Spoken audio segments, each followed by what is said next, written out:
ताजा अपडेट्स के लिए सब्सक्राइब करें हमारे YouTube चैनल को और साथ ही बेल आइकन को दबाएं।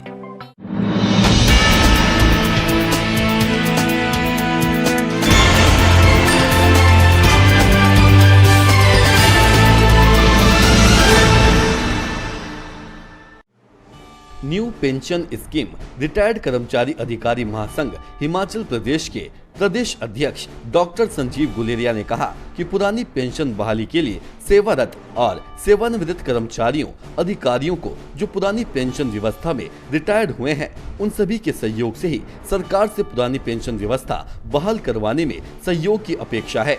आज हमने शपथ ली है कि जब तक सरकार द्वारा पुरानी पेंशन की बहाली नहीं होती तब तक हम संघर्षरत रहेंगे। सरकार कर्मचारियों के साथ दोहरा मापदंड अपना रही है। न्यू पेंशन स्कीम महासंघ के प्रदेश मीडिया प्रभारी पंकज शर्मा ने कहा कि आज न्यू पेंशन स्कीम कर्मचारी महासंघ का स्थापना दिवस है और प्रदेश भर में सभी कर्मचारियों ने शपथ ली है कि जब तक हम में प्राण है तब तक हम पुरानी पेंशन की बहाली के लिए संघर्ष करेंगे।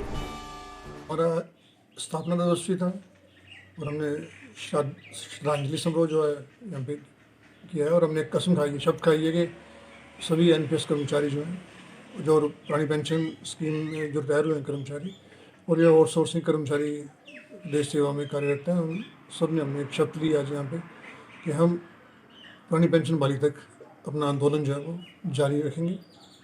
अंतिम सांस तक पुरानी पेंशन बहाली के लिए हम लड़ेंगे। नूरपुर से श्रमिक मंत्र संवाददाता संजीव महाजन की रिपोर्ट। देश में हरित क्रांति लाने वाले भाखड़ा प्रोजेक्ट की रीढ़ की हड्डी कहे जाने वाले बीएसएल प्रोजेक्ट पर खतरे के बादल छा रहे हैं। लगातार हो रही है सेवानिवृत्ति और ना ही भरे जा रहे हैं खाली पद। बीबीएमबी प्रोजेक्ट में 332 कर्मचारियों का एकाएक बाहर होने का मामला थमने का नाम नहीं ले रहा है। मामले में विभिन्न कर्मचारी संगठनों ने संघर्ष करने की चेतावनी दे दी है।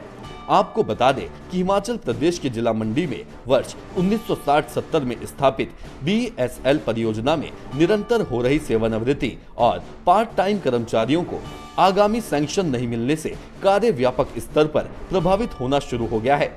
इस कारण परियोजना में कार्यरत स्टाफ में भी लगातार रोष पनप रहा है।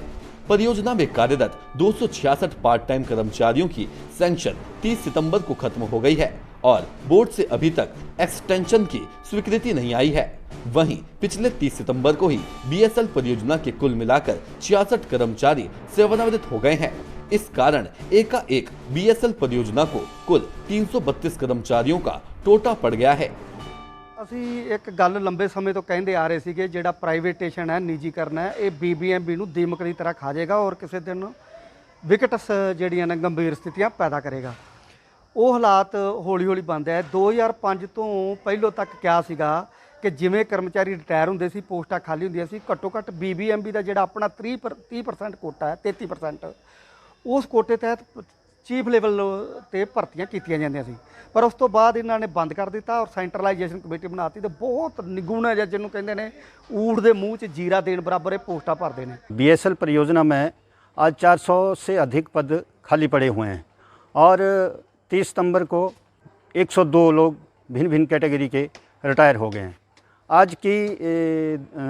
आज की डेट में बीएसएल परियोजना में कर्मचारियों का बहुत टोटा है और इसकी एवज में इन्होंने 268 अपने पार्ट टाइम कर्मचारी रखे थे, उनकी भी सैंक्शन ख़त्म हो गई है, उनकी सैंक्शन भी नहीं दे रहे और ये 10 वर्षों से काम कर रहे थे। ये परियोजना करोड़ों की आमदनी सरकार को दे रही है और जो पद खाली पड़े हुए हैं इसकी तरफ मैनेजमेंट का कोई ध्यान नहीं है। जो बीबीएमबी है इसमें हमारा जो चीफ इंजीनियर इरिगेशन सुंदरनगर में ऑफिस है, इसके अंडर हमें जो है 2076 पोस्ट है सैंक्शन पोस्ट है, जिसमें से 1360 जो है रेगुलर एम्प्लॉयज़ है और 332 जो है पार्ट टाइम एम्प्लॉयज़ हमने एंगेज कर रखे हुए थे। तो पंजाब की जो नोटिफिकेशन निकली है कि 60 इयर्स की जगह 58 इयर्स जो है रिटायरमेंट की जाएगी उसका प्रभाव हमारे BBMB पर भी पड़ा। धर्मशाला से श्रमिक मंच संवाददाता पूजा कपूर की रिपोर्ट। भारत में एक के बाद एक बेटियों के साथ हो रहे अत्याचारों को लेकर देशवासियों में काफी रोष है, जिसे लेकर लोग विरोध प्रदर्शन कर रहे हैं। वहीं नालागढ़ औद्योगिक क्षेत्र में भी एंटी करप्शन ऑर्गेनाइजेशन ने विरोध प्रदर्शन करते हुए गांव सोडी में बुरी करतूतों के पुतले का दहन किया और उन्होंने मांग की है कि ऐसी दरिंदगी को अंजाम देने वालों को फांसी की सजा होनी चाहिए ताकि ऐसी घटना दोबारा न हो सके। आज हम जो यूपी में हाथरस में जो दलित बेटी के साथ जो हुआ है, हम उसके न्याय के लिए इकट्ठे हुए हैं। हमें भरोसा है योगी सरकार पे कि वो जो भी करेगी न्याय करेगी। हम इसकी CBI जांच मांग रहे हैं। हमें जो ऐसी बुराइयां हैं जो हिंदुस्तान में कहीं भी हो रहे हैं, हम उनकी निंदा करते हैं, घोर निंदा करते हैं। किसी भी बेटी के साथ ऐसा ना हो, न्याय होना चाहिए और CBI जांच की मांग करते हैं। नालागढ़ से श्रमिक मंच संवाददाता अनवर हुसैन की रिपोर्ट। प्रधानमंत्री नरेंद्र मोदी ने आज सामरिक दृष्टि से महत्वपूर्ण और हर मौसम में बहाल रहने वाली अटल टनल रोहतांग का विधिवत उद्घाटन कर देश को समर्पित किया। इस सुरंग के निर्माण से मनाली से लेह के बीच की दूरी 46 किलोमीटर कम होगी और यात्रा का समय भी 4 से 5 घंटे कम होगा। इस अवसर पर अटल टनल के दक्षिणी छोर पर जनसभा को संबोधित करते हुए प्रधानमंत्री ने इस सुरंग के निर्माण के लिए सीमा सड़क संगठन के कठिन परिश्रम की सराहना की है। उन्होंने कहा कि सुरंग से लाहौल स्पीति तथा लेह और लद्दाख में विकास के नए आयाम स्थापित होंगे। उन्होंने कहा कि पूर्व प्रधानमंत्री अटल बिहारी वाजपेयी ने वर्ष 2002 में टनल के दक्षिणी छोर तक पहुंचने के मार्ग की आधारशिला रखी थी। मोदी ने अटल टनल रोहतांग के निर्माण को प्रदर्शित करने वाली चित्र प्रदर्शनी का अवलोकन भी किया।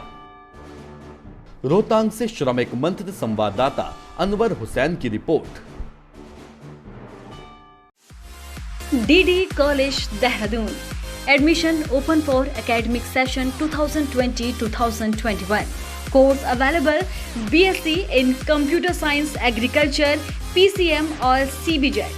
MSc Physics, MSc Chemistry, MSc Mathematics.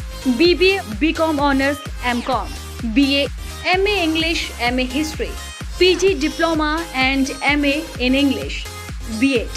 DD college में अब कॉलेज कोर्सेज के साथ ही डिफेंस, मेडिकल, इंजीनियरिंग और गवर्नमेंट सेक्टर एग्जाम की प्रिपरेशन भी होती है। चले DD कॉलेज की ओर, पाए एक सुनहरा भविष्य।